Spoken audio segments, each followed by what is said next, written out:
with Bobby Gomes and myself, Kyle Dvorchak. You all right there? Why is that? I'm hearing two of you.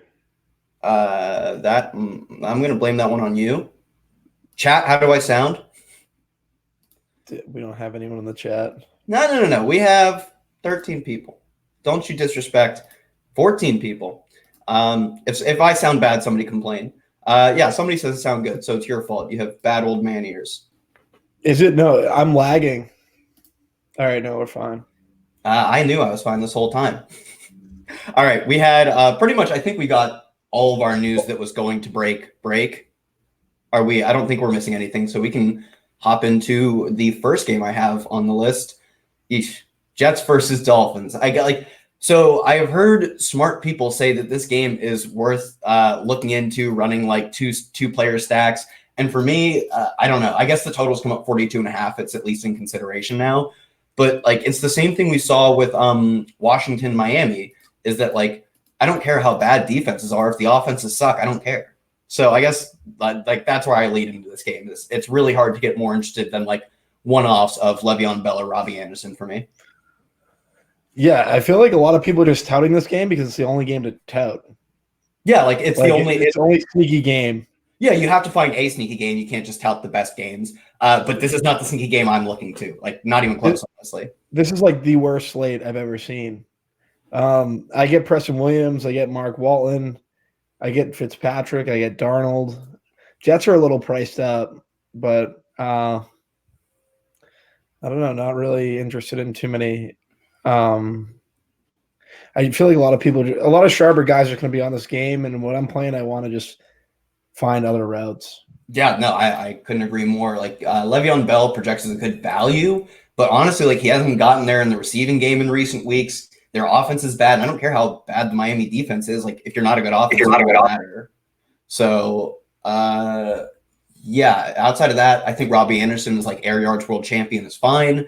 Getting a lot of air yards, I'm sure he will get there at some point. It would make sense to go against Miami, but I'd rather just run one-offs. If you think Mark Walton gets all the work, I think he's a fine one-off, or maybe run it back with Robbie. But stacking this game to me is kind of absurd. Like you said, Preston Williams, fine play. I think Devontae Parker is probably in the same ilk, but he's not as good of a player in my opinion. So I'd rather run Preston Williams, I guess. But for me, one-offs of this game, and that's about it. I just think the offenses are too bad to actually make this game like really smash the over, which is what you need when you stack a whole game. So I don't know. That's where I'm at. I think you muted yourself. Yeah, it looks like you muted yourself.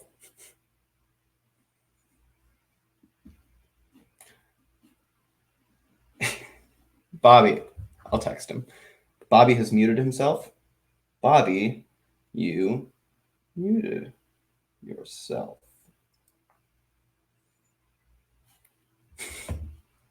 Yeah, he's reconnecting, so I will hop into the next game for us. Chicago versus Philly.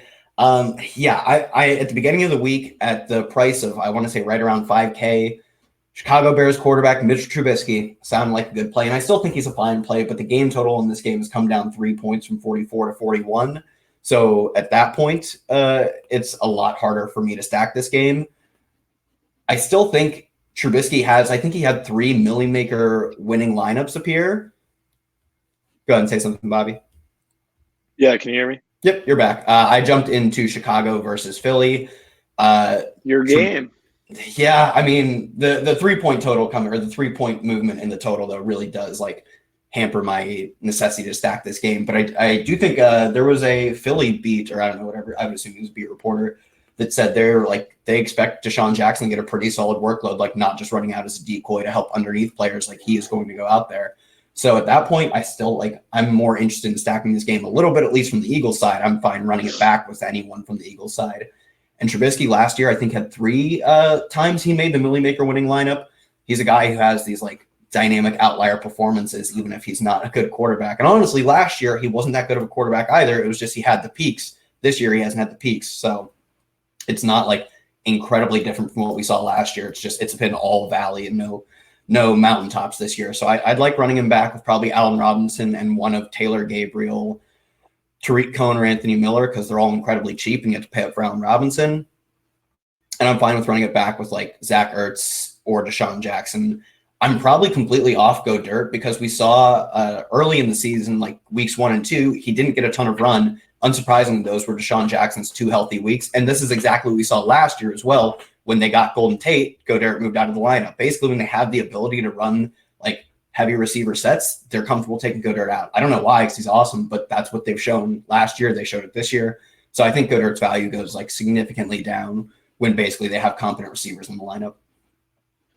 Yeah, I think that's a good point, especially when they play, like if Deshaun's, they're gonna play more 12-man, so that would pretty much eliminate Go Dirt because Ertz is obviously going to get the tight end routes in that formation. You named Chicago guys and guys to run it back with, and like it's only Allen Robinson for me. Like I don't love Gabriel. I get what you're saying. Like Gabriel and Anthony Miller eat into each other.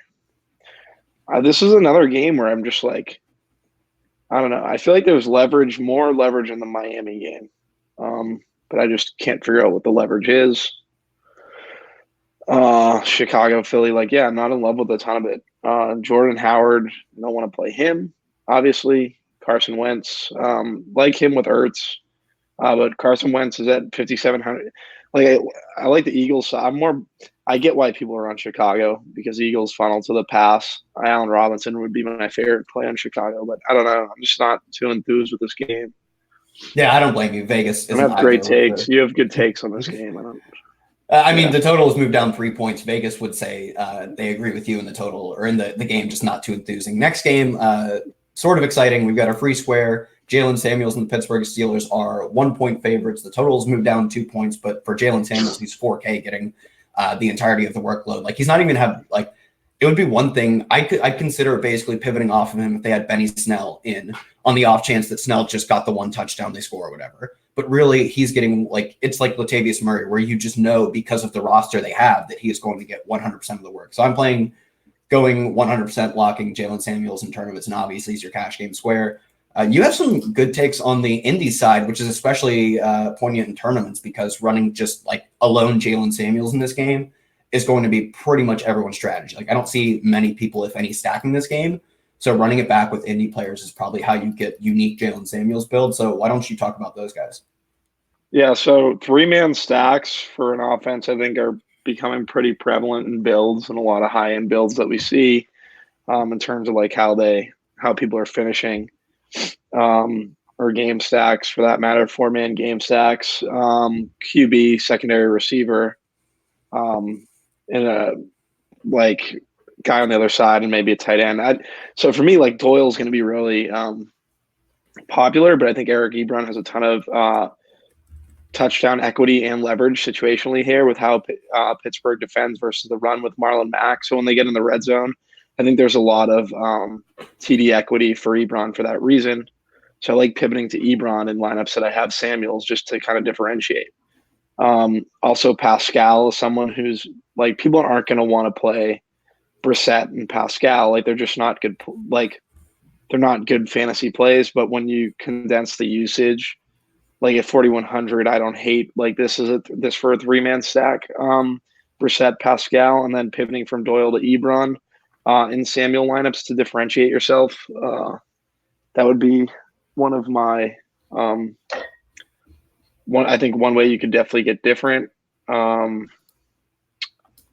And then, that's pretty much Marlon Mack's cool, but I just don't want to play Marlon Mack with the running backs on the slate. I think if you roster Samuels, you have to do something different in this game. I don't even mind Colts defense because they have so much. There's playing them with Samuel just because Samuel's usage is so condensed, and Colts defense is kind of a good pivot. It's going to be low owned, and they're in a good spot to kind of outdo that salary. The issue is the Browns D right above them, 300 more is kind of interesting as well. Yeah, last week, so 2 weeks ago, we saw Zach Pascal put up the 106 and 2 touchdown line.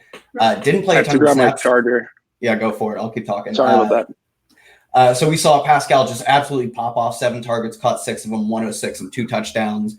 If he wasn't so he needed to be 1 or 2% owned to actually break the slate, but literally nobody was on him, so it hardly mattered. as opposed to last week, didn't put up big numbers, but played 59 of 64 snaps. You expect that to be basically the same, if not 100% of the snaps with T.Y. Hilton out of the lineup. So I think people don't know who is going to benefit from T.Y. Hilton being out.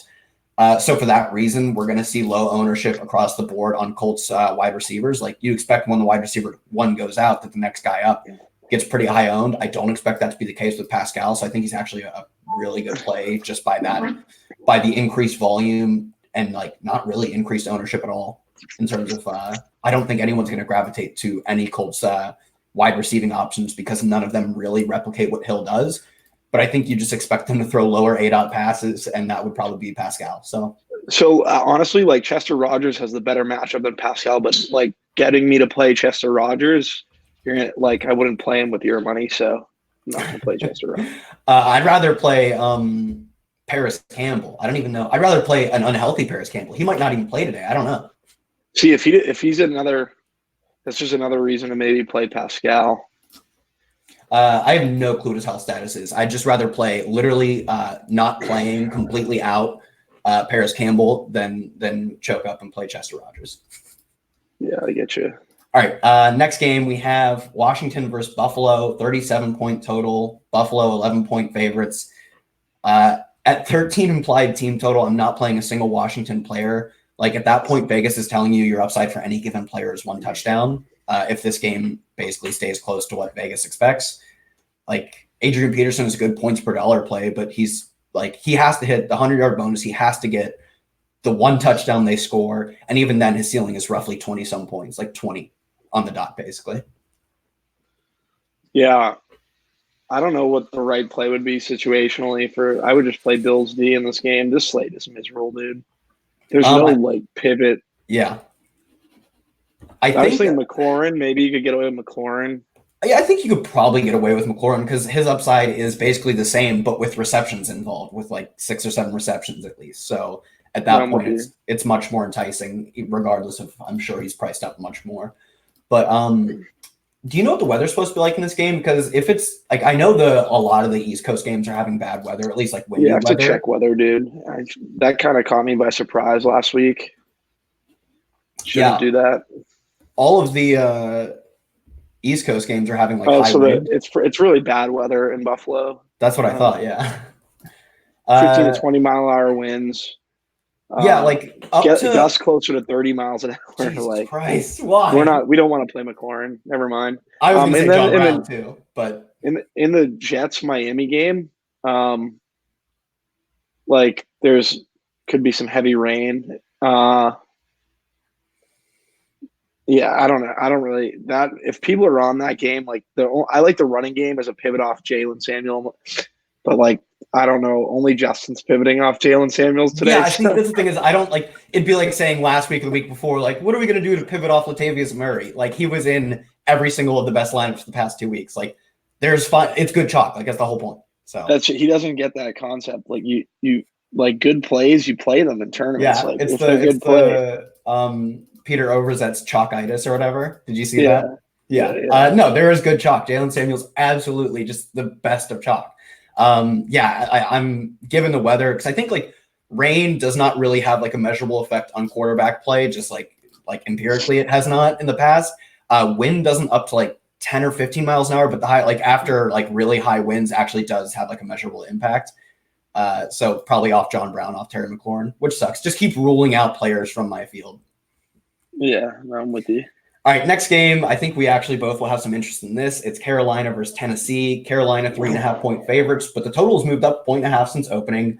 McCaffrey, I'm probably still like with Jalen Samuels being a good value, with there being some wide receiver value. You can totally get up to McCaffrey in cash. I think the question is, do you play both of him and Dalvin Cook in tournaments, or do you go with only one? I'm probably going with one. I honestly don't know who. Like I'll probably just split it between my lineups. You have some interest in the Tennessee side, I believe. Yeah, I like Corey Davis. I think if you're going to play McCaffrey, you have to run it back with someone who's going to be low owned. Gets a little bit of usage, like some condensed usage in that offense.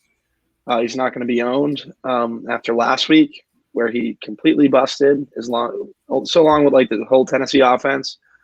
I don't mind Tannehill. I don't mind A.J. Brown stacks. I'm just looking for 3-man stacks so I can run back with McCaffrey to make my McCaffrey lineups completely different from everyone else's. But yeah, Corey Davis would be the one guy that I really like. Yeah, right now I'm looking at ownership. Jalen Samuels just like absolutely by far and away the number one, which makes sense. Then Dalvin Cook at 2, and then McCaffrey at like 5. Like the best plays, everybody knows the best plays this week. Whereas like I want to say 2 weeks ago, Latavius Murray, like I faded him because I'm an idiot. Like people weren't quite as on the best plays. It's just so clear where you have to build. And so for that reason, like getting unique with those builds, like we talked about with the Indy stacks and like you're talking about with Tennessee stacks, is like you just have to do it to have any shot at winning tournaments this week. No, I'm with you. A lot of duplicate lineups this week, pretty much everywhere. A lot of duplicates. So you got to differentiate in tournaments, definitely. I guess. And like any interest in Derrick Henry, given that I think Carolina. I like Derrick Henry, yeah. like, but I feel like it's fish to like think, oh, it's Tevin ran all over this team. Like Derrick Henry's gonna run all over this team. He doesn't have the pass game equity. I don't hate Derrick Henry. I just like Corey Davis. That's fine. I don't like any of the Titans, but like I do. You have to run some Titans back with McCaffrey. You have to run, like that's the thing is like you have to make bad plays to win tournaments this week.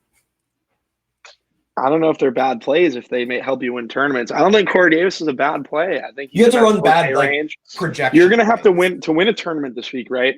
You're going to have to win that 4K range at wide receiver. Like you're going to have the best option within. You're going to have the bet at from 4 to 5K to win tournaments.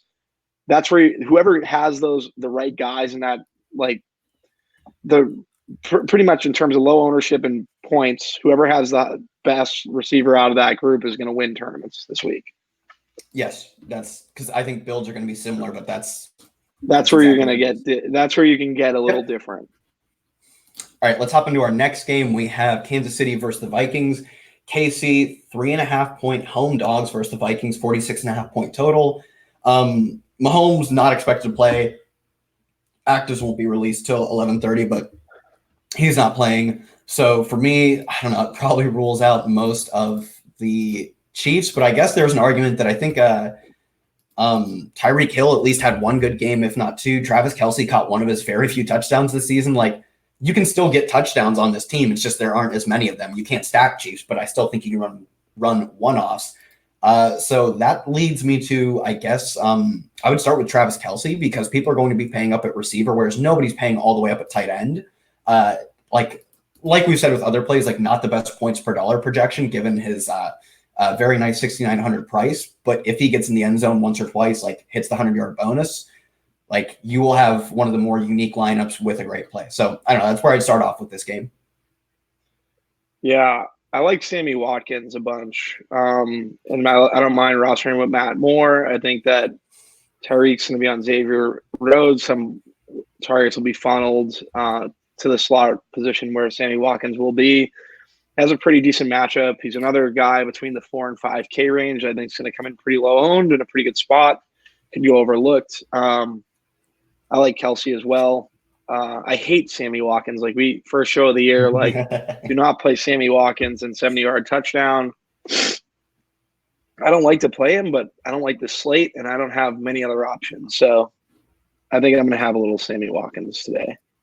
Just to make my Dalvin Cook lineups different. Yep, that's what I was going to say. And if Tyreek Hill does draw like a tough coverage matchup, Sammy Watkins could be like the de facto wide receiver one because he's clearly jumped into the wide receiver 2 role in this team, especially he had a pretty good week last week too. Matt Moore under center. He had a pretty good week. He had 8 targets, 5 catches, 76 yards. I think that might be.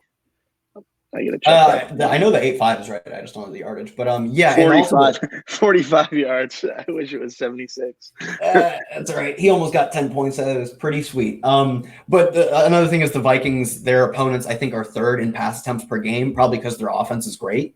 So it just forces teams to throw. So I think the passing game weapons on the Chiefs side, like, could at least, like, the volume could make up for, or at least sort of make up for not having Patrick Mahomes.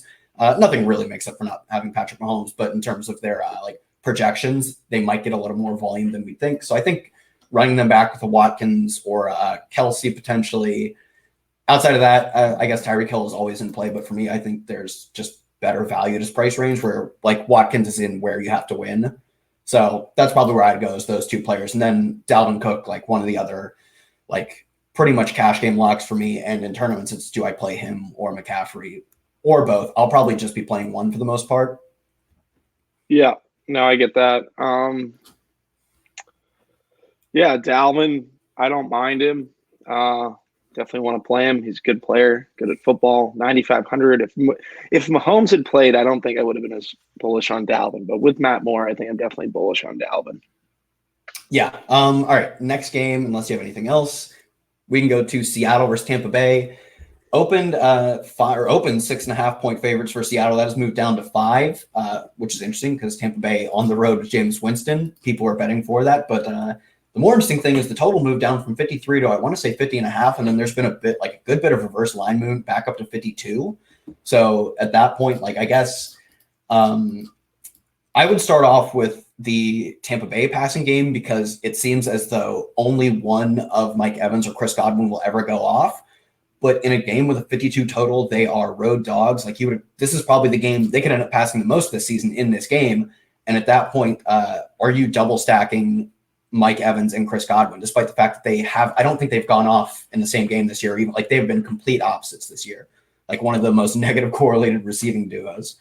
So do you double stack them would be the place to start with? Yeah, Godwin is fantastic. He's a cash game guy that I think you want to get up to just for the usage. Don't fade this game in cash games. Like you should have equity in this game. I just don't know. In tournaments, it's really kind of tough, to be honest. If you're going to roster both Dalvin and McCaffrey, you end up getting really thin. I don't mind. Yeah, Godwin would be my favorite play, and Tyler Lockett. Evans is projecting the highest, but I just don't trust Evans as much, especially Jameis Winston needs to. I feel like his average depth of target for Evans is a lot further than Godwin's. Why you would want Godwin, because you need to actually rely on Jameis to be able to make those throws to Evans, even though the Seahawks don't get a ton of pressure. It's just like it's Jameis Winston. All right, so I have for me, I am seeing DK Metcalf as like one of the highest owned receivers on the slate. Like this game just has all the highest owned receivers, but the fact that Metcalf is going to be like a good bit higher owned than Tyler Lockett just says like if you're stacking this game, I'm full on fading DK Metcalf and going for Tyler Lockett. One other thing I wanted to bring up is like I guess it's not going to be popular among sharp players, which is kind of what I'm interested in because like I would expect to just like I don't know, you're not really competing with bad players. You're competing with players that are good. And Chris Carson is going to be super low owned among good players because he has an awful matchup against one of the like the run or the pass funnelist team. They have the best. They have like an all-world run defense. You know that, right? Yeah, but also defense doesn't matter. And even if it does, we see players just get there on volume alone. Like he could just get there on 25 carries, especially if Jameis Winston. But that's not what he's going to receive if Rashad Penny's eating in. Rashad Penny was eating in pretty significantly last week. So yeah, no, it would take them having one of the most run heaviest attacks in the league, which is exactly what they have. Like, yeah, I think it's an interesting way to attack this game because that's not what people are going to do. No, I'm with you. I get it. What about the Tampa Bay running backs? I'm much less inclined to play any of them. Last week, like that's the thing. Like you say that, but like it's a high total game, and their running game isn't going to be owned. If I had to play Seattle's one, run D like is okay, like it's good, but like it's not like all world like Tampa Bay's is. Like you're not running into a brick wall like Tampa Bay. If I had to play one, it'd probably be Ronald Jones because he got like half the team's carries and 4 targets last week. And that's the highest market share you can possibly attain in this backfield, apparently, is like 12 carries. But like the 4 targets is promising. Did he catch any of them? Only one because he's bad. But yeah, if you're going to get, I don't know, roughly half or so of the team's carries and then get 3 targets, he's the most likely to get there in my opinion, but still not very likely. Yeah, I think it's this slate's like slim pickings, guys. There's not much there. So yeah, we're talking about Ronald Jones and Tampa Bay's backfield. All right, let me see what the next game I have here is. Another game that is worth stacking. Detroit v. Oakland. Oakland 2.5-point home favorites, a 51-point total. I think there's a little bit of reverse line movement in this one too, because it opened at 51.5, back up to 51 after going down to around 50. I would start off with Detroit pass catchers. I think the obvious spot is Kenny Golladay, but he's going to be one of the highest owned players on the slate. And like we saw 2 weeks ago, it's very possible that he just that somebody else in this game pops off, whether it be like TJ Hawkinson in week 1, Marvin Jones 2 weeks ago, or Danny Amendola anytime he's healthy because he has 90 yards in 3 games this season. Yeah. Like Oakland defense in tournaments. But like I said, just trying to get different. Yeah, Galladay's a really good play. He would be, I think a lot of people on the higher end will probably try to fade Galladay. So if I was playing high stakes, I might just play Galladay. Because I think he's a really good play. And I just think the sharper players are going to try to fade that at 7,700, which makes a lot of sense. Ty Johnson, I think, is someone who's really interesting. But people aren't going to want to push the button on Ty Johnson because of last week. And obviously the situation's different with no Trey Carson. Cause I think that you can anticipate Ty Johnson to have a pretty significant workload here. So I like that.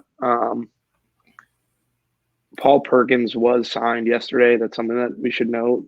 He'll get carries. They have a replacement for Trey Carson, but I believe Trey Carson has been on the team the whole year. I don't think he's been active, but he's been on the practice squad. Basically, he knows the playbook, whereas they signed Paul Perkins 3 or 4 weeks ago, and he has not been active once yet.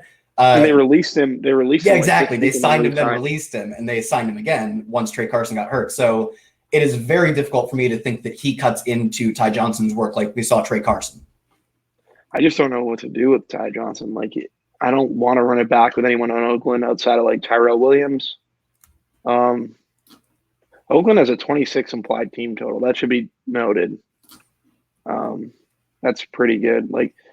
These games aren't really fun games. This isn't a fun DFS slate. I feel like I'm talking I'm just not interested at all. But I don't know. It's just really, it's like a cash game slate, and that's it. Tournaments is really tough on the slate. I think the Ty Johnson call is probably the best, or I guess a high leverage play in tournaments. Danny Amendola. Who do you run it back with though? I think Tyrell Williams is fine. I don't know. Do you have any interest? I was about to say, if you have any interest in betting the under, then you would run Ty Johnson with Detroit D, which I think is a really sharp way to fade this game. Yeah, that's pretty sharp. That is pretty sharp, actually. So I'm sharp. I don't even know what Detroit D is going to cost you, but given that I'm running 100%, 2,600. Yeah, I'm running Jalen Samuels and Ty Johnson, I can pretty much do anything else I want. And it'll be the Ty Johnson Detroit D stack is going to be super, super low owned. So, yeah, definitely. All right, next game we have here. Green Bay versus the Chargers. Chargers are 4-point underdogs in their own stadium. 49-point total. This game has come up 3 points after opening at 46. Basically, all of the Chargers passing game projects as good values just because they pass a ton when they're losing, as most teams do, but they pass particularly a lot when they're losing. And man, do they love losing. They're 0-3 in their past 3 games, and they're top 5 in passing play percentage in that span or something of that nature. So as 4-point home underdogs, I expect them to lose again, handily to Green Bay. And that makes me want to run a lot of Keenan Allen and Mike Williams. I guess any interest in Austin Eckler, because he actually didn't get a lot of passing game work last week, despite it being a losing effort where they passed a lot. So that's disappointing because he's definitively better than Melvin Gordon. Yeah, so the offensive coordinator for the Chargers was fired midweek. The new offensive coordinator, I really hope he incorporates Austin Eckler. If you're going to hire a new offensive coordinator, I think they upgraded the QB's coach. Or it's a guy, if you've been watching the Chargers all year, Austin Eckler is the second best player on the team besides Keenan Allen. For him to get only 5 touches last week, in terms of the run and the pass game, it's pretty you have to assume rational coaching, but you also have to assume irrational coaching. And that's irrational. And the guy did deserve to lose his job after doing that. I feel Just get Eckler involved, please. I like Eckler. I think he's a good play today. So my question is, Aaron Jones projects a really good value, not getting a ton of work in general. Like he's under 15 carries, I think, in all but 2 of his games this season, and those were non-Jamal Williams games. But like he's just like Jamal Charles at this point, where you can just like comfortably project him to have a higher yards per touch or like fantasy points per touch, just higher efficiency in general than your average player by a wide margin. So do you think Devontae Adams coming back affects his target share? Because that would be my one concern with playing him. Yeah, I do. So I would just play Adams. I wouldn't go near the Green Bay backfield because if Adams comes back, Jamal Williams will also affect him too. So at 7K, he's not worth that price tag if you're taking away the pass game equity because he doesn't get enough on the ground. Yeah. It's just an easy fade for me. I think I guess who would be your favorite Chargers passing game? Because like outside of Eckler, I guess in terms of the receivers or tight end Hunter Henry, although I think he's getting to the point where he's overpriced at 6K. Mike Williams at 4,600 this week. I know he's in the air yards by low model, but he's also been there for the past 3 or 4 weeks and is not. No, he's a really good play. We'll keep depositing in the bank. I might run him in cash. I think he's a really good play. He's getting King, I think, is the corner for San Diego, and he's just been terrible. He's good for some positive regression in terms of TD equity. So he has only like 1 TD on the year. He has 0. Last year he had 11 TDs plus like a rushing TD or something on like a jet sweep. This year he has 0, despite getting probably more volume, like almost certainly more volume. So yeah, like you say, like that regression will hit. Like it's him and Leonard Fournette just waiting for the ultimate regression smack. No, I'm with you. I think that's a sharp call. Yeah, I think I'm fine with moving on to the next game. We've got the Broncos hosting the Browns. They are 4-point dogs. That line has moved heavily, moved 6 points, but that is because of the Joe Flacco benching, which is honestly, or benching, I guess he's out, but out after he talks some mad game about the team and all of a sudden they find an injury. How convenient. Versus the Browns. Total has moved down 4 points, 39. I'm just surprised how much this line has moved since Joe Flacco is out. Do people realize how incredibly bad Joe Flacco is? Like, I'm sure Brandon Allen's not good. Like, there's a reason he hasn't thrown an NFL pass. But is he like 6-point line movement worse than Joe Flacco? That blows my mind. I think that's a very unsharp thing to bet. I don't think Brandon Allen's that bad. I would be more betting like I think he's bad, but the way people are making him sound like he got his hands stretched out, or like I think it was Silva, which if Silva says it, like I believe it. Oh wait, is he pretty much gospel? But wait, what do you mean he got his hands stretched out? Like he legitimately, his hands are so small that he had them stretched out. I know that if it's who I'm thinking of, at the Senior Bowl or whatever, like pre-bowl, he had they take combine-esque measurements, and his hands were tiny little baby hands, and then he went and got like hand massages. And he showed up to combine with much larger hands. Yeah, dude. Yeah. So I don't hate him. He has a little rushing equity for a guy at like 4K, but he's going to be running around a lot because he's missing like pretty significant portion of his offensive line. So they've just pretty much given up. So I like the Browns D. I like correlating with them with Chubb a ton. Jarvis Landry is a really good play today. I feel like people make the argument that Landry and Chubb are going to cut into each other, or Chubb will cut into Landry if you suspect Chubb's going to have a good game. Not really on Beckham here. I think Baker is like interesting. Well, I don't think a lot of people are on Beckham, but because of Chris Harris, but Beckham can beat anyone at low ownership, so I don't mind it. That's pretty much it. I'm not on really any of those guys. Not on Fant. Yeah, no, I agree. Changes the total. I know, like for me, I think the line movement on this total is generally bad line movement because I think a lot of it is based on Joe Flacco being out, but I do think some of it is just based on this game probably not setting up to be a high scoring game. So at that point, I think the sharpest thing is, or I guess like the best play in general, Chubb, Browns defense. I agree with that. Yeah.